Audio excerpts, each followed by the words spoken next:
In the spring of 1943, the Battle of the Atlantic reached its breaking point. For nearly 4 years, German U-boats had terrorized Allied shipping lanes, sending millions of tons of supplies, fuel, and food to the bottom of the ocean. The wolfpacks, coordinated groups of submarines hunting in deadly formation, had brought Britain to the edge of starvation. Winston Churchill would later admit that the U-boat threat was the only thing that ever truly frightened him during the entire war. The numbers were staggering. In 1942 alone, German submarines sank over 6 million tons of Allied shipping. That translated to 1,400 vessels, cargo ships, tankers, troop transports, vanishing beneath the waves at a rate of nearly 4 per day. For every U-boat the Allies managed to destroy, Germany was commissioning 2 more. Admiral Karl Dönitz, the mastermind behind the Wolfpack strategy, calculated that if his submarines could sink 700,000 tons per month, Britain would be forced to sue for peace within a year. In November 1942, he came dangerously close to that goal. The crisis extended far beyond statistics. Every sunken merchant ship represented not just lost cargo, but lost lives. Merchant sailors faced some of the worst odds of any service in the war. Their mortality rate exceeded that of combat infantry. Men who survived torpedo strikes often died within minutes in the frigid North Atlantic waters, their screams swallowed by the darkness as rescue ships, forbidden from stopping for fear of submarine attack, sailed past the drowning. The convoys that did reach British ports arrived with holds half empty, their sister ships scattered across the ocean floor. Britain was bleeding. Food rationing tightened month after month. Factories slowed as raw materials failed to arrive. The American arsenal of democracy was producing tanks, aircraft, and ammunition in unprecedented quantities. But none of it mattered if the weapons could not cross the Atlantic. The entire Allied war strategy, the plan to liberate Europe and defeat Nazi Germany, hinged on solving one problem: how to stop the U-boats. The challenge was technological as much as tactical. German submarines of the Type 7 and Type 9 classes represented the culmination of 2 decades of engineering refinement. They could dive to depths exceeding 200 meters, far below the reach of most Allied depth charges. Their diesel-electric propulsion systems gave them a surface speed of 17 knots and an underwater endurance measured in days. Most critically, they had learned to hunt at night. The Wolfpack tactic exploited a fundamental vulnerability in Allied defenses. Convoy escorts, destroyers, and corvettes equipped with sonar could detect submerged submarines with reasonable reliability.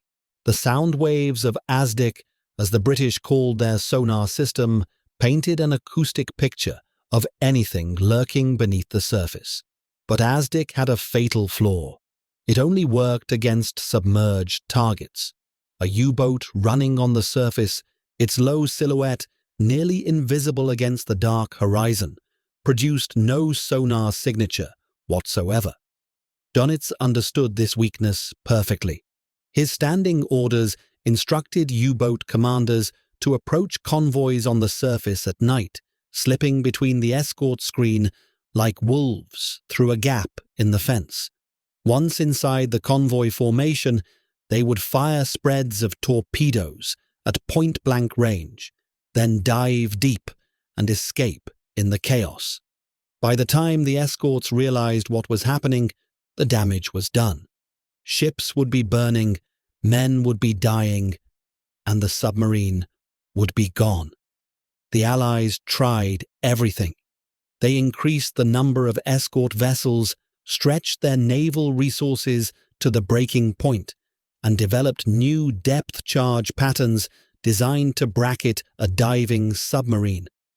They deployed rescue ships to pick up survivors, hoping to free the escorts from their impossible choice between saving lives and hunting killers.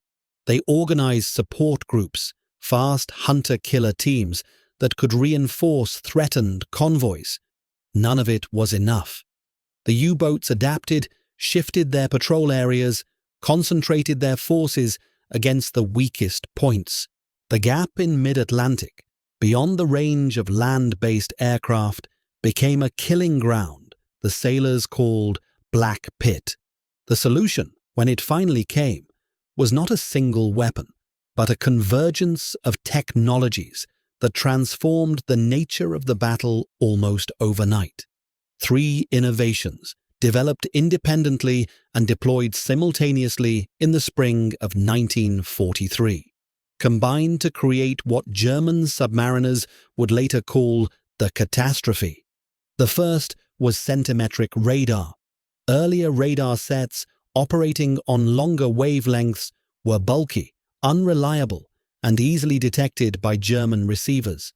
U-boat commanders carried devices called METOCs that warned them when radar waves were bouncing off their hulls, giving them time to dive before aircraft arrived.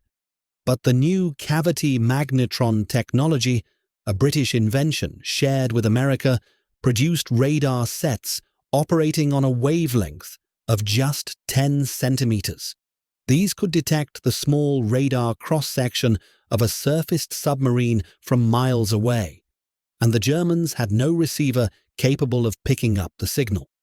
The second innovation was the Lee light, named after its inventor, squadron leader Humphrey de Vere Lee. This was a powerful searchlight, mounted in the belly of patrol aircraft, designed to illuminate a submarine in the final moments of attack. The problem with radar was that it lost contact at close range, precisely when the aircraft needed to see its target for a bombing run. The Lee light solved this by flooding the ocean surface with 22 million candle power of blinding illumination. A U-boat caught in that beam had perhaps 15 seconds to dive, rarely enough time to escape. The third element was the closing of the air gap. Very long-range aircraft, primarily the consolidated B-24 Liberator, modified with extra fuel tanks and stripped of unnecessary weight, could now patrol the mid-Atlantic from bases in Iceland, Northern Ireland, and Newfoundland. For the first time, there was nowhere in the convoy routes where a U-boat could surface with impunity. The Black Pit ceased to exist. The effect of these combined technologies was devastating. March 1943 saw a peak of U-boat success, with Allied losses reaching 627,000 tons. Then the new systems reached operational deployment. In April, losses dropped to 344,000 tons. In May, they fell again to 264,000 tons. But the truly shocking statistic was on the German side. In May 1943, the Allies sank 43 U-boats, more than Germany lost in the entire year of 1941. The men inside those submarines experienced the reversal as a nightmare made real. One week, they were the hunters, the masters of the Atlantic night. The next, they were prey, attacked from the darkness by enemies they could neither see nor hear coming. German naval logs from this period record a growing sense of helplessness and confusion. U-boat commanders reported aircraft appearing without warning, depth charges falling before they could even begin to dive. Their METOCs receivers remained silent because there was nothing to receive. Some crews began to suspect that the Allies had developed some kind of detection device based on their own radar emissions, leading to a disastrous order to stop using METOCs entirely. The confusion only deepened their vulnerability. The psychological impact was immense. U-boat service had always been dangerous, But danger accompanied by purpose was bearable. Now the purpose itself seemed to be slipping away. A submarine that spent its patrol diving from aircraft attacks had no opportunity to engage convoys. The tonnage war, the equation on which German strategy depended, was shifting irreversibly. Dönitz withdrew his boats from the North Atlantic in May 1943, an admission of defeat that he described as the blackest day of the war for the submarine force. The technological dimension of this reversal deserves closer examination because it reveals something important about the nature of modern warfare. The centimetric radar was not merely an improvement over earlier systems. It represented a quantum leap in capability that the enemy could not immediately counter. The cavity magnetron at its heart was a device of extraordinary sophistication, able to generate high-frequency radio waves with enough power to detect small targets at long range. Its development had required breakthroughs in physics, metallurgy, and precision manufacturing that were beyond German industrial capacity in the middle of a war. The magnetron story also illustrates the importance of Allied cooperation. The device was invented in Britain by John Randall and Harry Boot at the University of Birmingham in 1940. But Britain, under constant bombardment and facing the threat of invasion, lacked the industrial base to mass produce it. In September 1940, a British scientific mission carried a working magnetron across the Atlantic in what historians now call the most valuable cargo ever to cross the ocean. American factories, safe from German bombs, would manufacture tens of thousands of magnetron-based radar sets that would transform the war at sea and in the air. The Lee light represented a different kind of innovation, not a theoretical breakthrough, but a practical solution to an operational problem. Humphrey Lee was not a scientist, but a career RAF officer who understood that technology was only useful if it worked in the hands of ordinary air crews under combat conditions. His searchlight was designed for reliability and ease of use. The controls were simple. The mounting allowed for quick adjustment.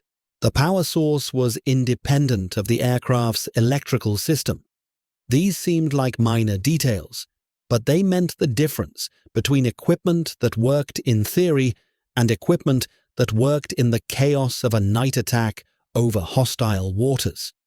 The human stories from this period illuminate the statistics in ways that numbers alone cannot. Consider the experience of Captain Lieutenant Werner Henke, commander of U-515, one of the most successful submarines of the war. In his early patrols, Henke had developed a reputation for aggression and daring, pressing attacks that other commanders might have abandoned. His crew trusted him. His superiors praised him. By early 1943, U-515 had sunk over 100,000 tons of Allied shipping. Then came the new reality. In April 1943, during a patrol off the African coast, U-515 was caught on the surface by a Lead light-equipped aircraft. The attack came without warning, the radar invisible to Henke's detection equipment. Only the skill of his crew, diving the boat in less than 20 seconds, saved them from the depth charges that erupted around them. Henke survived, but the experience shook him. In his war diary, he noted that the Atlantic had become a different ocean, one where the old rules no longer applied.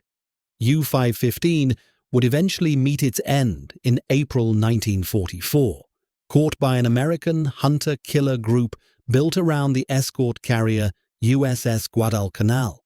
Henke and most of his crew survived the sinking, rescued by the same Americans who had destroyed their boat.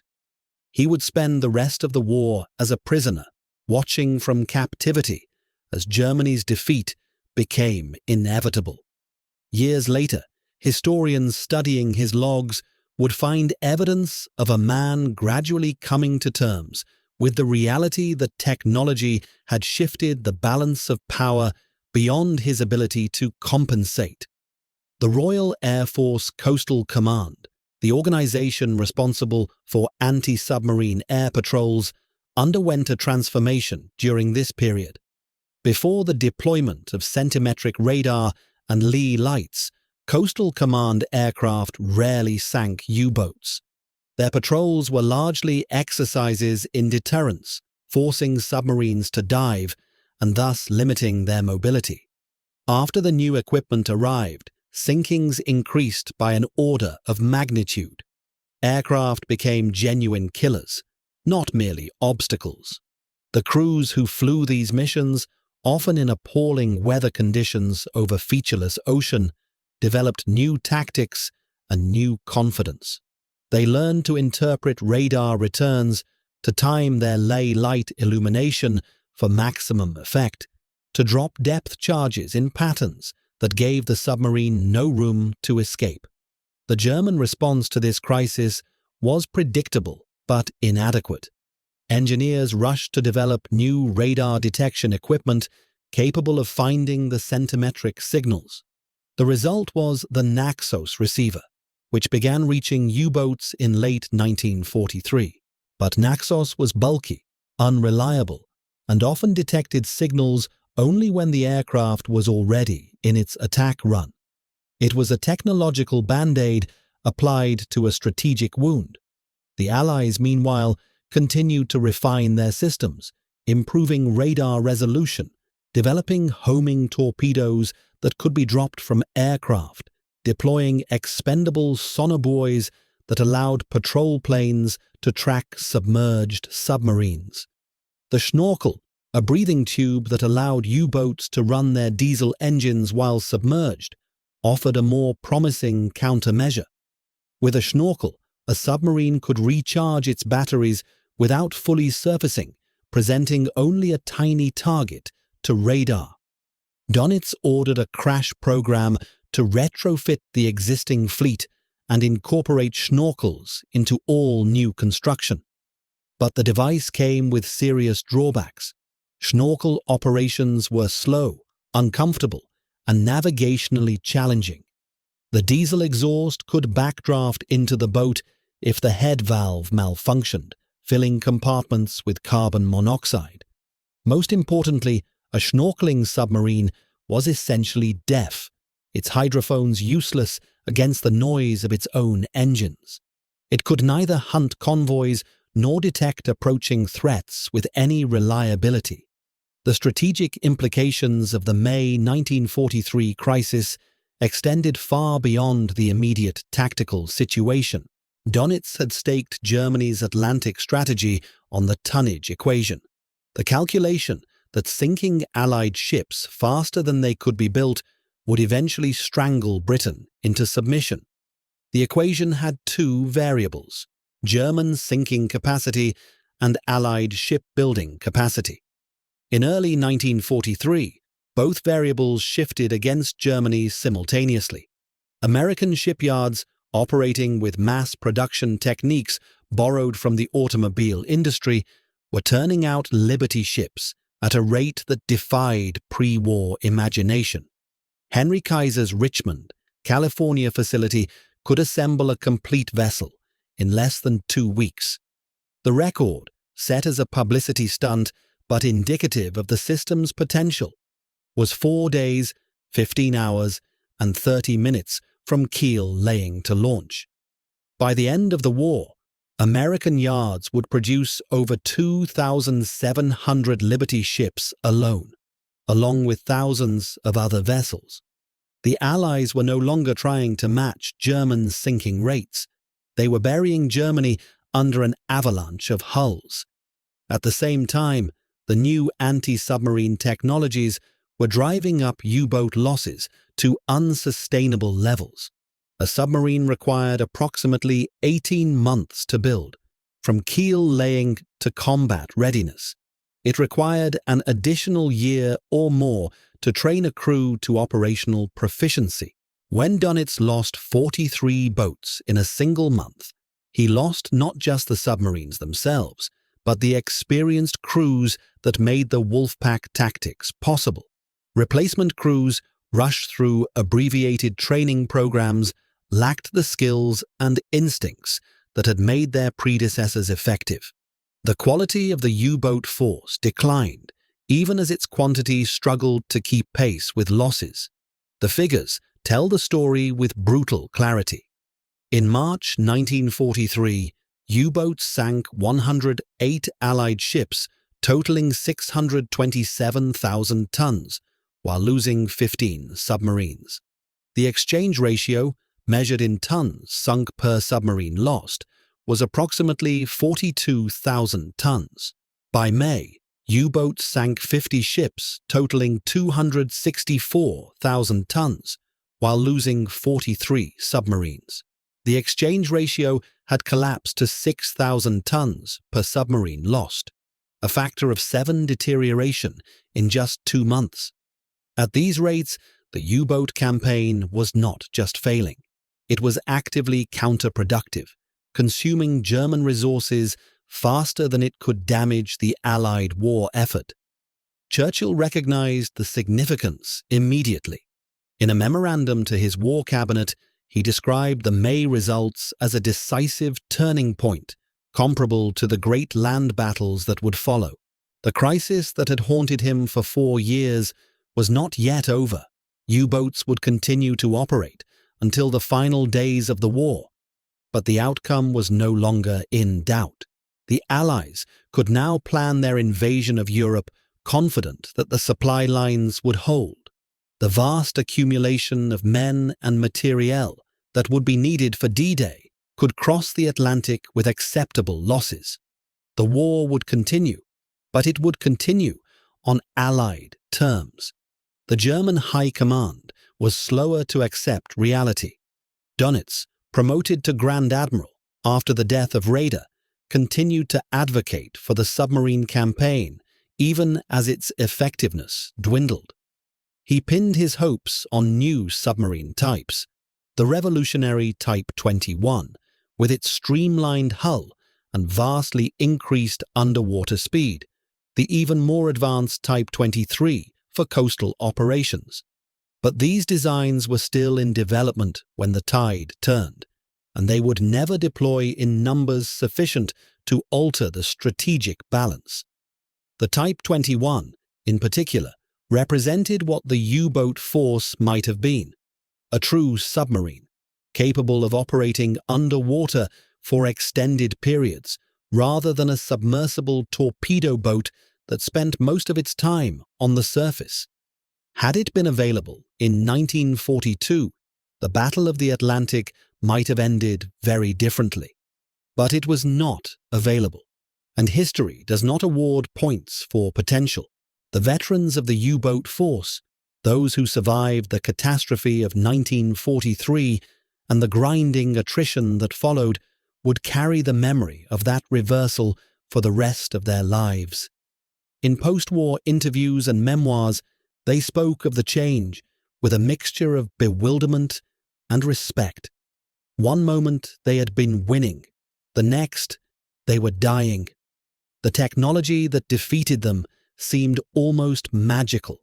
Invisible radar beams, blinding lights from nowhere, aircraft that appeared from empty sky to drop weapons that could not miss. Some never fully understood what had happened. Others came to appreciate, in retrospect, the scale of the industrial and scientific effort that had been mobilized against them. For the Allies, the victory in the Atlantic was a vindication of a strategic approach that valued coordination, innovation, and industrial capacity over individual heroism. No single weapon won the battle. No single commander deserved primary credit. The magnetron was British, but its production was American. The Lee Light was a squadron leader's invention, but its deployment required institutional support from coastal command leadership. The very long-range aircraft were American designs, flown by multinational crews, directed by a combined command structure that integrated intelligence, operations, and logistics in ways that the German system never matched. It was teamwork on a scale that no previous war had demanded, and it produced results that no previous generation could have imagined. The lessons of the U-boat defeat have echoed through subsequent decades of military thinking. The importance of technological surprise, deploying capabilities that the enemy cannot detect or counter, became a central principle of Cold War strategy. The value of integrated command structures, bringing together different services and different nations under unified direction, influenced the design of NATO and other alliance frameworks. The recognition that industrial capacity could be as decisive as combat performance shaped American defense planning for generations. In some ways, the Battle of the Atlantic was the first modern war, fought with systems and processes rather than with ships and shells alone. But perhaps the most enduring lesson was about adaptation. The U-boat force of 1943 was not destroyed because it was incompetent or poorly led. Dönitz was a capable strategist, and his submarine commanders were among the most skilled naval officers of their era. They were defeated because their enemies adapted faster than they did, because the combination of scientific research, industrial production, and operational innovation on the Allied side outpaced German responses. In a technological war, standing still is falling behind. The wolfpacks learned this lesson too late to save themselves.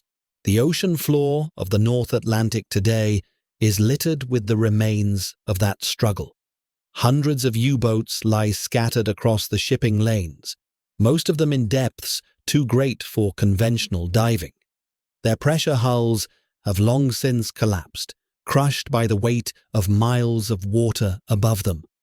The men who died inside them, 18,000 German submariners lost during the war, more than 75% of those who served, have no graves except the sea itself. Near them, in shallower waters and deeper alike, rest the wrecks of the merchant ships they sank. Tankers and freighters, their cargoes of oil and steel and grain spilled across the seafloor, their crews lost to cold and drowning. Above them, on the surface that both sides fought so desperately to control, the shipping lanes remain busy to this day. Container vessels and tankers follow routes not so different from the convoy tracks of the 1940s, carrying goods between continents in a global economy that the wartime generation could barely have imagined. They sail in safety, protected by naval forces whose ancestors learned their trade in the desperate battles of the Atlantic War. They probably give no thought to what lies beneath them, to the ghosts of the wolfpacks and their victims. But the depths remember. The Battle of the Atlantic was not won in a single engagement, and its turning point was not a single day. It was won in laboratories where physicists coaxed radar waves from spinning magnetrons, in factories where workers assembled aircraft and weapons around the clock, in training schools where young air crews learned to hunt submarines by instruments alone, in operations rooms where intelligence officers plotted the movements of enemy boats and directed the forces that would destroy them. It was won by men who would never see the ocean, whose contribution to victory was a blueprint or a manufacturing process or a tactical doctrine. And it was won, finally, by the men who flew the patrols and dropped the bombs and endured the long hours of darkness and danger over the winter sea. May 1943 was the month when all these efforts converged, when the cumulative weight of Allied innovation became impossible for the U-boat force to bear. 43 submarines lost, 4 years of preparation and sacrifice and investment finding their target at last. The wolfpacks had terrorized the Atlantic, had brought Britain to the edge of defeat, had killed tens of thousands of merchant sailors and servicemen. Now it was their turn to face the terror of an enemy they could neither see nor escape. The nightmare had finally found the hunters. By the end of the war, Germany would lose 785 U-boats and 32,000 sailors. The campaign that Dönitz had believed would strangle British resistance instead bled his own force white. The submarines that were supposed to win the war became tombs for the young men who crewed them, sent out on missions that grew more hopeless with each passing month. And above them, around them, through them, the convoys kept coming. Millions of tons of steel and fuel and food, the lifeblood of an alliance that would not be strangled, flowing inexorably toward the beaches of Normandy and the final defeat of the Reich. This is what technological warfare looks like when one side loses its edge. Not a gradual decline, but a sudden and catastrophic reversal. Not a fair fight, but an execution. The wolfpacks entered 1943 as the masters of the Atlantic. They ended it as statistics, as wreckage, as cautionary tales for future generations of military planners. They had been beaten by radar and searchlights and long-range aircraft, by assembly lines and training programs and intelligence operations, by the organized application of science and industry to the problems of war. They had been beaten, in the end, by the future.